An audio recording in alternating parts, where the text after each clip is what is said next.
Hello everyone. आज हमें इस वीडियो लेक्चर में will learn what is the percentage composition of different components present in A given molecule और इन ए given compound, and from this percentage composition we'll find out the molecular formula. That means we have to determine the molecular formula of any given molecule or compound if the percentage composition of different components are given to you. So before starting with determination of molecular mass, let's discuss how to define the percentage composition of given components. So heading is first percentage composition.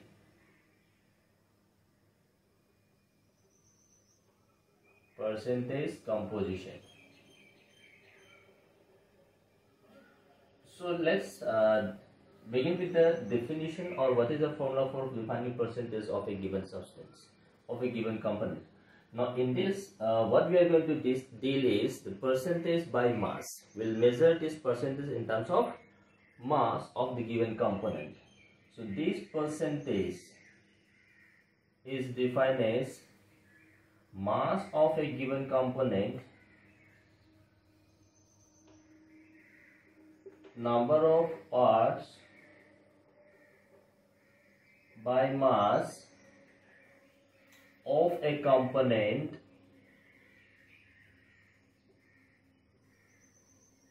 divided by total mass of the components multiplied by 100. So this is the formula that we are going to use. So if the mass of the component and total mass of the components is given to you, we take the ratio, that is mass of a given component divided by total number by parts of the components multiplied by 100. So this will give you the percentage of each and every component, that is the atoms or molecules that is being present in the molecule. So without wasting your time, let me just give you some examples how to find the percentage composition of a given substance. So now look at this. We'll take this example, and suppose look at this. We have two components. That's one thing that you have to keep in mind is whenever we use the term percentage, means the total number of parts is 100. So this thing that we have to keep in mind, whenever we use the term percentage, total number of parts is always equals to 100, and the summation of percentage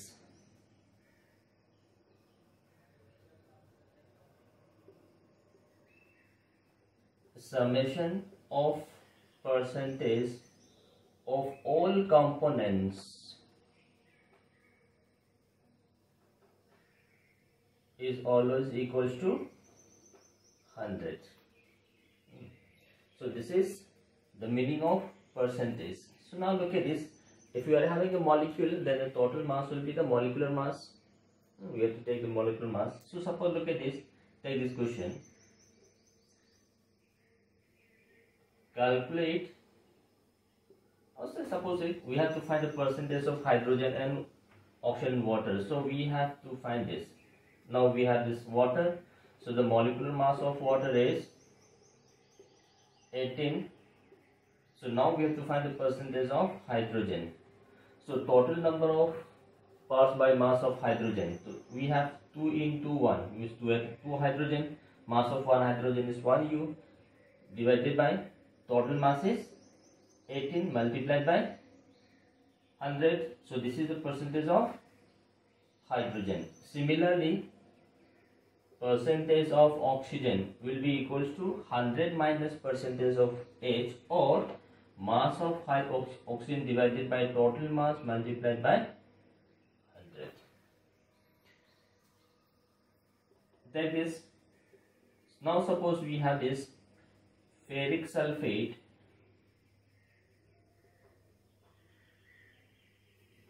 Now in this ferric sulfate, let's find the percentage of iron, sulfur, oxygen or sulfate. The total mass, molecular mass of this ferric sulfate is 400. Now in this we have to find the percentage of iron. So now look at this percentage of iron. Now mass of iron is, atomic mass of iron is 56, sulfur is 32, oxygen is 16. This is the atomic mass of elements. So now look at this, we have 2 iron, so total mass of iron is 2 into 56. This is the total mass of iron. Total mass of the components, that is the molecular mass, 400 multiplied by 100. So look at this comes out to be 104. So we have 4, that is 28%. So in this ferric sulfate, the percentage of iron is 28. Similarly, look at this. Let's find the percentage of sulfur.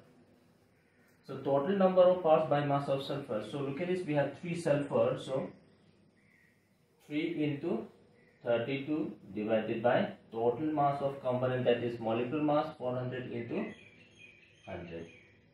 So percentage 4. It is 24%. Then we have percentage of oxygen.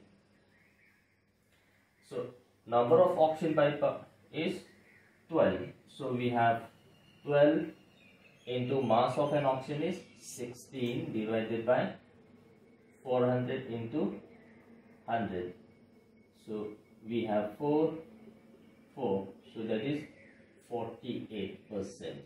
So this is the percentage of iron, sulfur, oxygen. So if suppose sometimes question may ask, find the percentage of sulfate ion.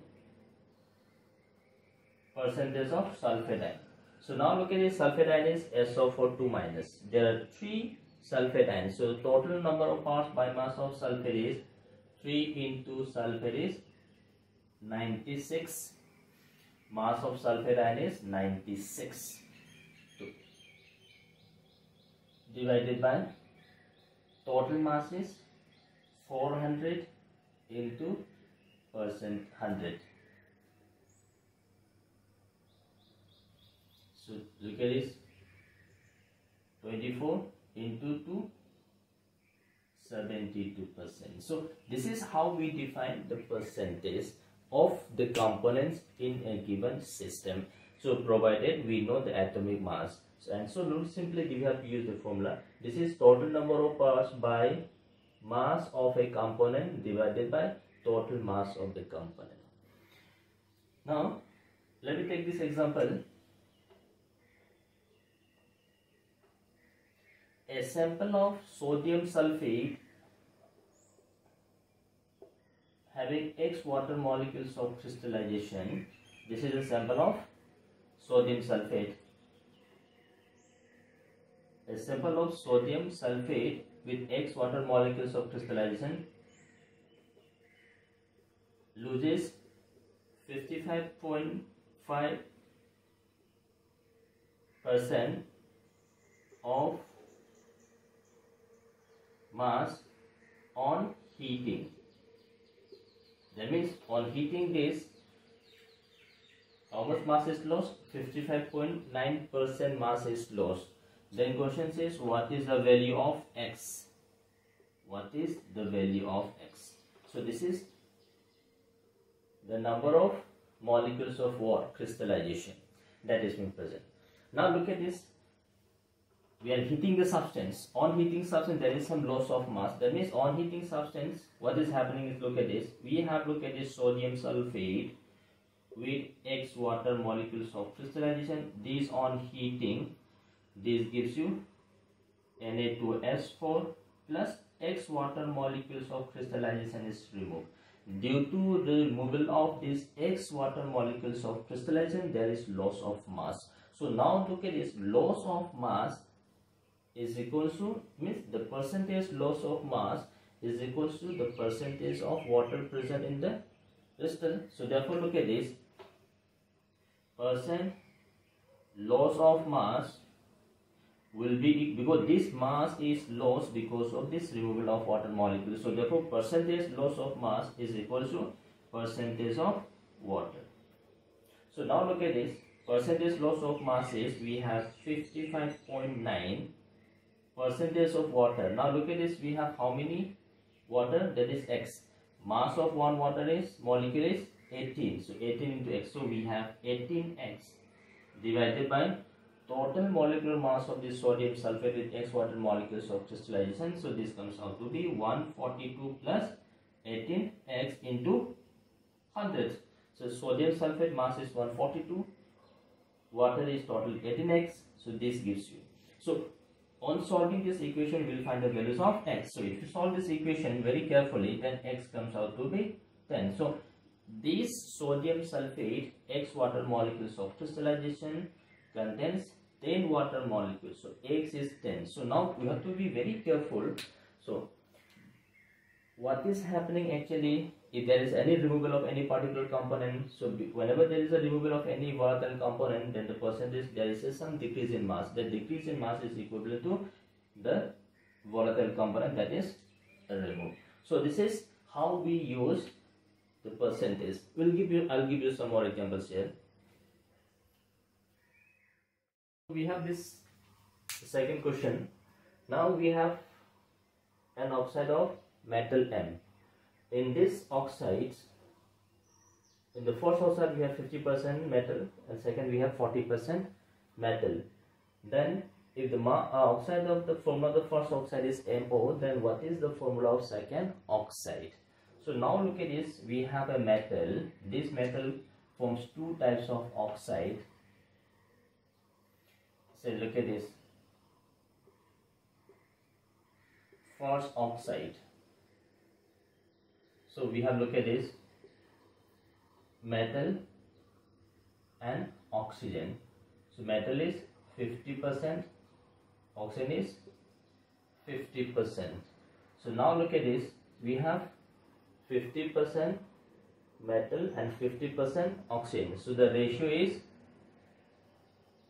1:1 ratio. Hence the formula is MO, so which is already given here. That means 50 parts of metal will always combine with 50 parts of oxygen. That means one part will always combine with one part of oxygen. Now take the second oxide, because we have to find the second oxide. In the second oxide we have, look at this, metal is 40%, oxygen is 60%. So the metal oxygen ratio is 2:3. So that means for every 2 parts of metal we'll have 3 parts of oxygen. So hence the formula is M2O3. So this is the formula. So this is the combining ratio. For 2 parts of metal we'll have 3 parts of oxygen. Now having learned the concept of percentage composition, now by use of this percentage composition we'll find the molecular formula of a given substance. So before starting with this determination process, let me just define what is a molecular formula. So molecular formula is a symbolic representation of a molecule of a substance which shows the total number and the different kinds of atoms of the elements present. That is what we call as molecular formula. So I repeat, this is the symbolic representation of a molecule of a substance which depicts the total different types of atoms and kinds of atoms of the elements present in the molecule. That is known as molecular formula. So this depicts the exact number of the atoms and different kinds of atoms that must be shown in the formula that is known as molecular formula. Then there is one more formula which is known as empirical formula.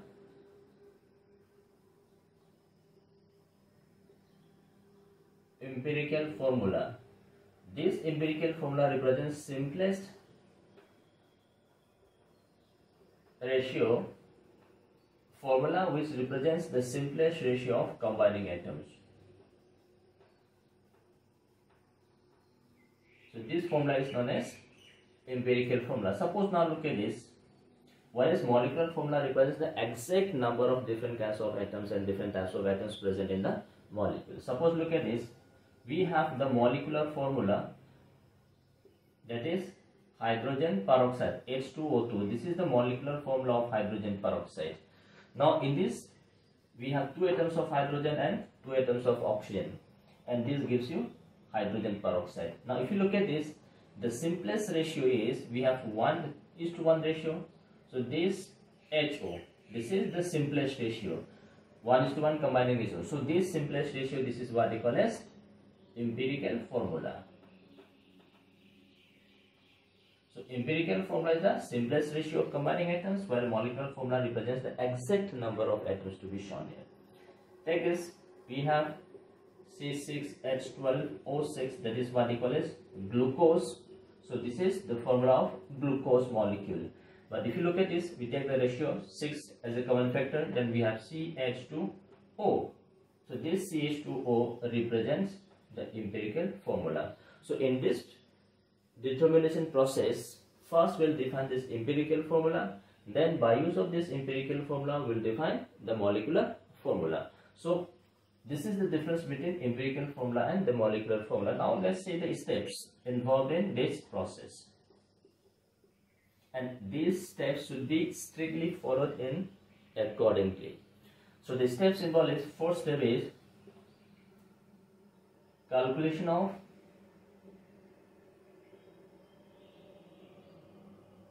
percentage of each components.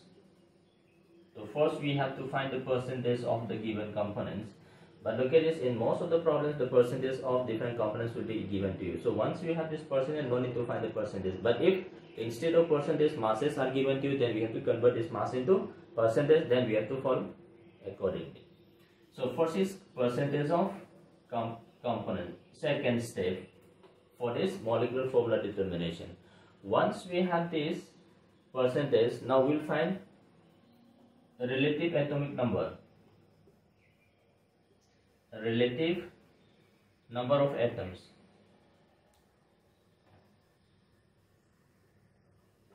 Number of atoms, which is also known as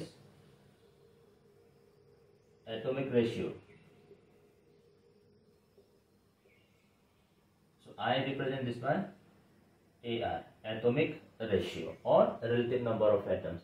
So this, for each and every component we have to find the relative number of atoms. So relative number of atoms or atomic ratio is defined as percentage of component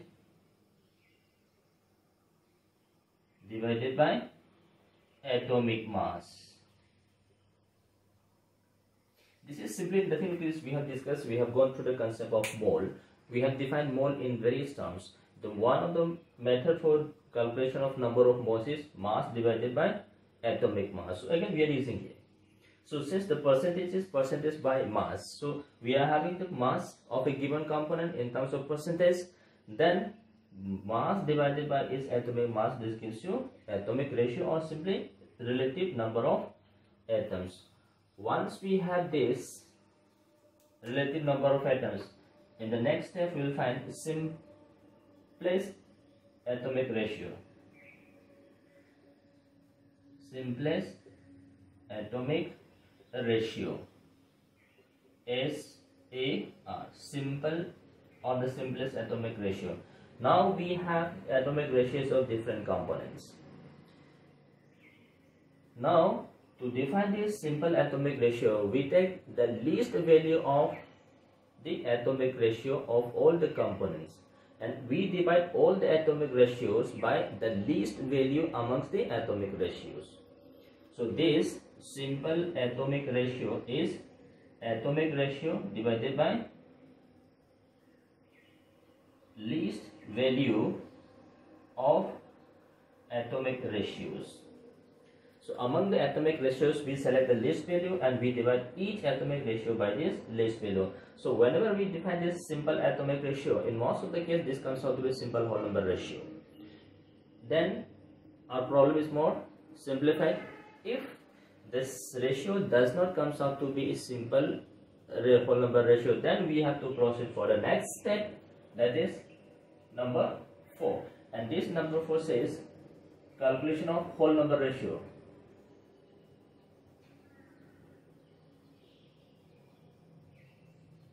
Whole number ratio.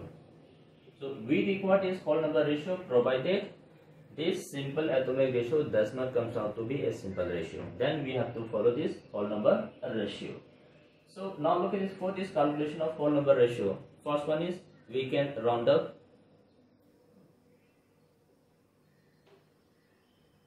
by rounding off. So suppose look at this, we have 4.8. Suppose the simple atomic ratio comes out to be 4.8, then we can simply say this is approximately equals to 5. Or suppose look at this, if the rounding up is not possible, suppose, then we have to multiply by smallest number integer so that this is converted into whole number. Multiplication by a smallest number by multiplication by a smallest number so that this is converted into number. Suppose look at this, we have value 1.5. Now this 1.5 cannot be rounded off to 1 or cannot be rounded off to 0.5. So what we have to do is to convert this 1.5 into whole number ratio, we have to multiply this by smallest number 2 so that this comes out to be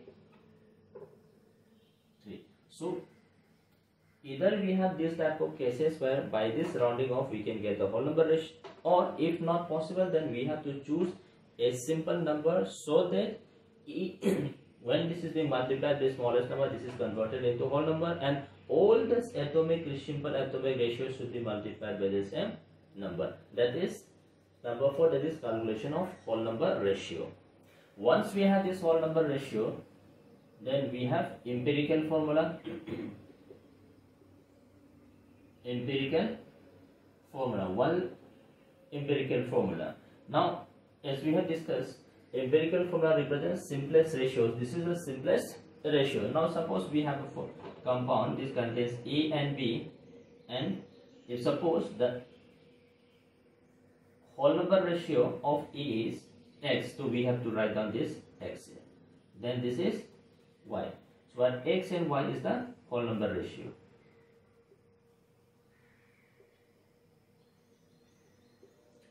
So we write the components and right below subscript we have to write whole number ratio. So this gives you the simplest ratio, that is empirical formula. So once we have this empirical formula, then next step is determination of molecular formula. From this empirical formula we have to define the molecular formula.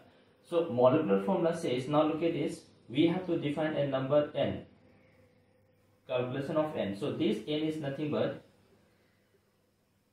molar mass divided by empirical formula mass. So molecular mass divided by empirical formula mass will give you a number which is known as n. So we have to define this n. So in many of the cases, now empirical formula, since we have this empirical formula, from this we can define empirical formula mass.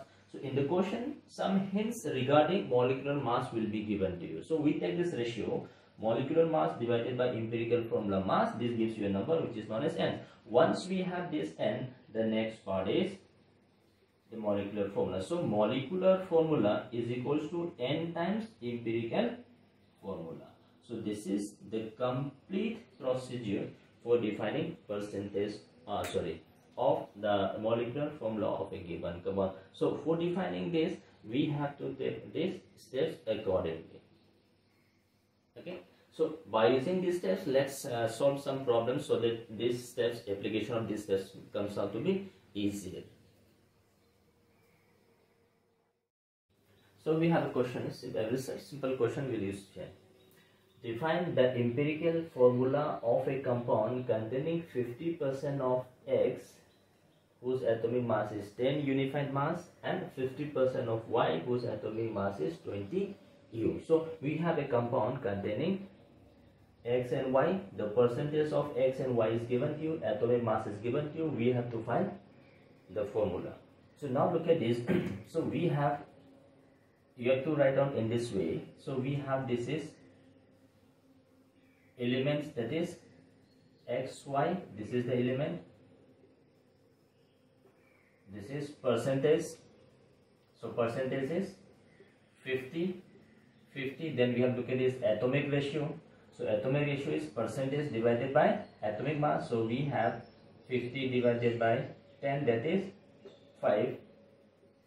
Atomic ratio for this Y is 50 divided by 20, so this comes out to be 2.5. So now look at this, we cannot round up this 2.5, then we have to convert this into simple atomic ratio. Simple atomic ratio, so we have, look at this, this is 5, this is 2.5, so the least value is 2.5, so we'll divide these two atomic ratios by this least value. So we have, look at this, 5 divided by 2.5, so this comes out to be 2, and for this we have 2.5 divided by 2.5, so this comes out to be, so now look at this, simple atomic ratio is 2 and 1. So once we have this, no need for this empirical whole number ratio. So now look at this, after this we have this empirical formula which is equals to x is 2, y 1. So this is the simplest formula which is known as empirical formula with this given information. So we have this next problem. Calculate or define the empirical formula of vanadium oxide if 2.474 gram of oxide contains 1.53 gram of vanadium whose atomic mass is 52 U. So now look at this, we have a compound of vanadium oxides, vanadium and oxygen. So now look at this, mass of vanadium is given as 1.53 gram. Total mass of oxide is 2.74, so 2.74 minus 1.53, so this comes out to be 1.21 gram. So now look at this, mass of vanadium and mass of oxygen is given to you. So once we have this mass, we can also define number of moles because already molecular mass is atomic mass is given to you. So now look at this atomic ratio. So this is 1.53 divided by 52. This is 1.21 divided by 16. So this comes out to be 0.0296. So this is 0.07.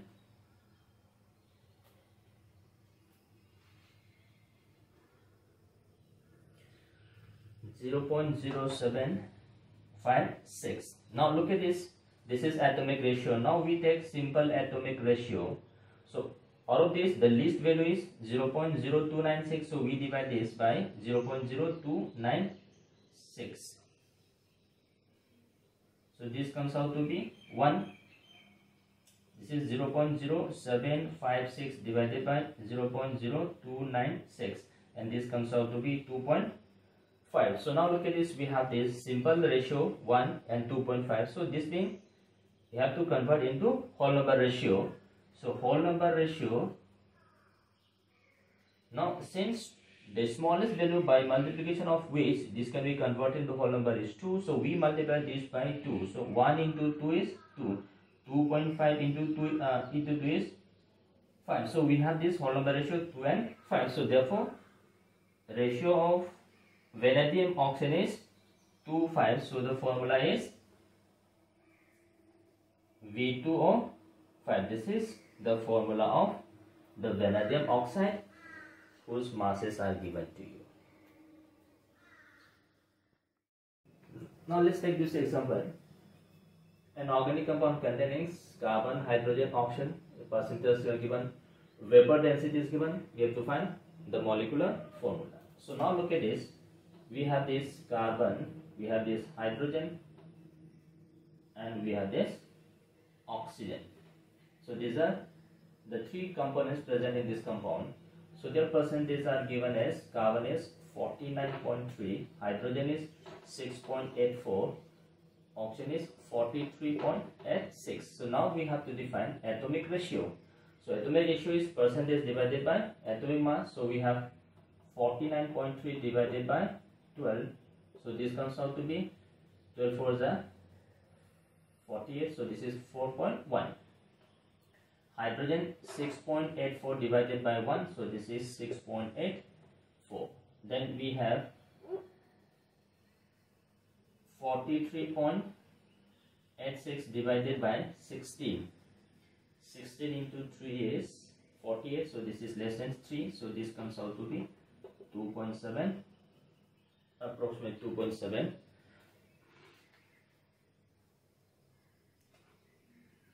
So we have this atomic ratio. Now once we have this atomic ratio, next is we have to convert into simple atomic ratio. So now look at this 4.1, 6.84, 2. This is the least value. So we divide each and every by the least value.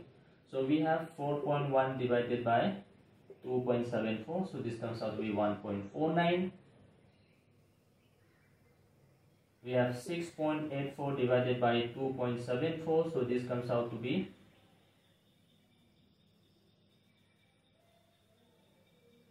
2.49. So this is 2.74 divided by 2.74. So this comes out to be 1. Now look at this. This is 1.5. This is 1. 2.5. This is 1. So now look at this. We have to convert this into whole number ratio. So we multiply by 2. So when we multiply this by 2, this comes out to be 3. This comes out to be 5. This is 2. So multiplication by 2. So we have this 3. 2.5 into 2, 5, this into 2. So now look at this, we have this simple ratio. Once we have this simple ratios, now we have this empirical formula. So empirical formula of the compound is carbon is 3, hydrogen is 5, oxygen is 1. So this is the empirical formula. Once we have this empirical formula, we can find out empirical formula mass. That is carbon is 3 into 12, 36. Hydrogen is 5 into 1 plus 16. So this comes out to be 21 plus 31, 36, then 57.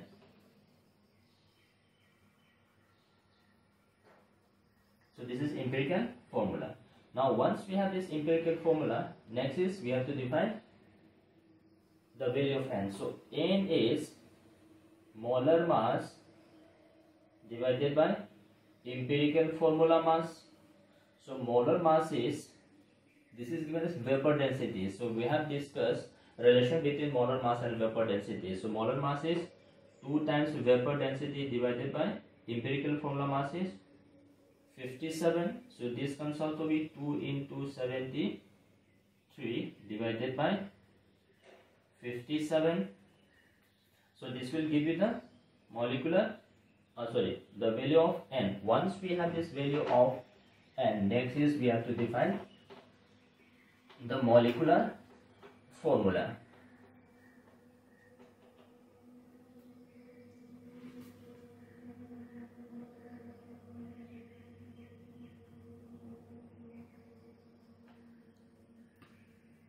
Sorry, this is 352. 2 into 16, 32, 37 plus 36.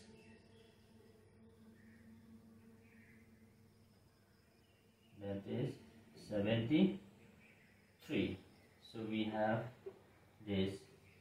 So this comes out to be 2. So once we have this N, next we have is molecular formula. So molecular formula is N times empirical formula. So N is 2, empirical formula is C3H5O2. So this comes out to be C6H10O4. This is how we define the molecular formula by use of percentage. From this we have atomic ratio, simple atomic ratio and whole number ratio. Again look at this.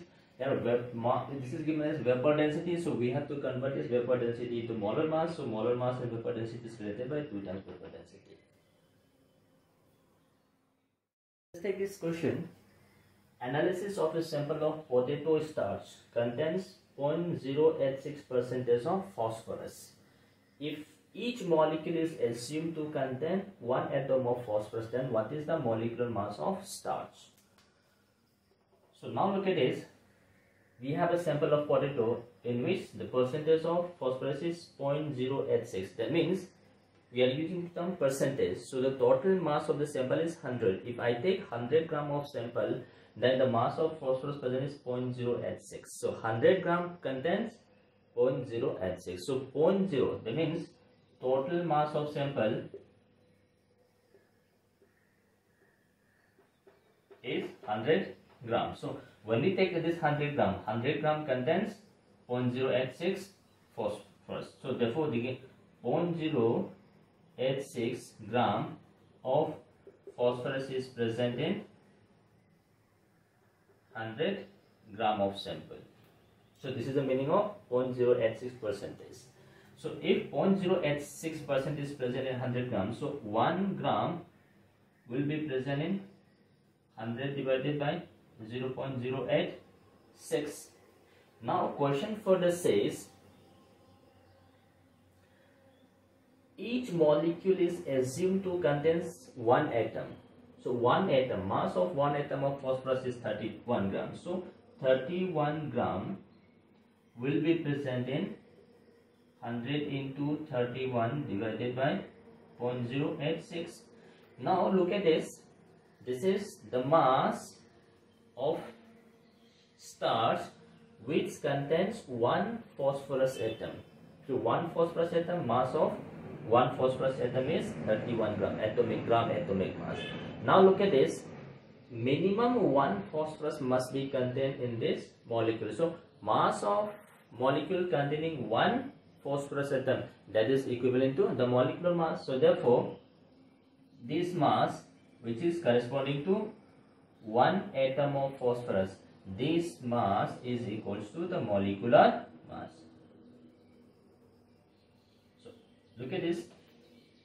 Question says each molecule is assumed to 1 atom. So each molecule contains 1 phosphorus. So mass of 1 phosphorus is 31. So sample, the mass of sample that contains 1 atom of phosphorus means 31 gram of phosphorus. So the mass corresponding to the 31 gram of phosphorus will be the molecular mass. So this is the molecular mass of the potato sample. So this is how we use a percentage for defining mass or percentage for defining molecular formula or empirical formula.